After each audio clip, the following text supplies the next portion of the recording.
I'm John Heesakkers. I'm a functional urologist. I live and work in Maastricht in the Netherlands. Coincidentally, that's also the place where we have the annual meeting this year of the ICS. I am at this moment involved in a local organizing committee, and I was the General Secretary of the ICS till October last year. In the ICS, it's always very important that there is something of a local flavor of the city where it is organized. And that means that we look at the specific, let's say, functional urology features that are in Maastricht, or in the Netherlands, or in Belgium, Flanders and the Netherlands. And since about 30 years, Maastricht and also the Netherlands have been one of the front runners of neuromodulation. Not only in urology, but also in colorectal surgery.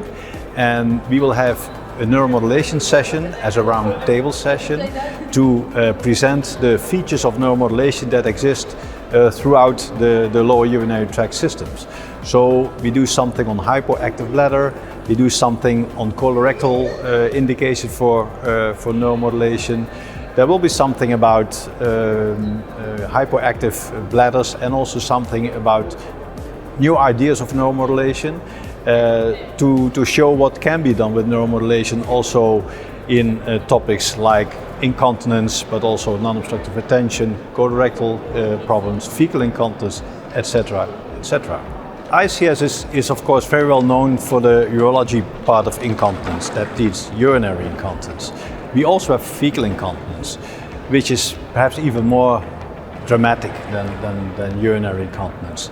And what we try to do is team up with the colorectal surgeons or the internists that are dealing with colorectal problems to show that we can also have a solution for them. And also we can see in cases of double incontinence, meaning urinary and fecal incontinence, how when treatment can help solve that problem.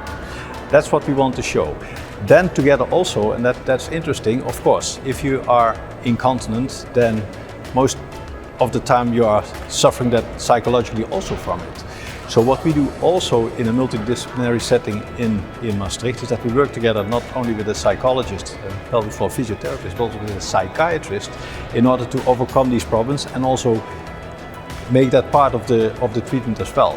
And that's quite special because there's not that many centers, as far as I know, that have a psychiatrist on board in order to help solve these problems. Of course, it's very special because it's in my hometown. And that gives a kind of a strange feeling because we are in quite a small city. We have 140,000 inhabitants only. So with a conference with about 1,500 to 2,000 people we expect to come, it means that we have a very international atmosphere in my part of my profession that will be around the city for about 1 week. And that makes it very special. For the people that don't know Maastricht, it is a very old city, quite a classical city. We call it a Burgundy city because everyone is enjoying life and the way of life in Maastricht. And I want people to experience that as well, so that you have not only a very good professional time, but also a very good, well, it's joy of lifetime. And that's what we want to express in Maastricht.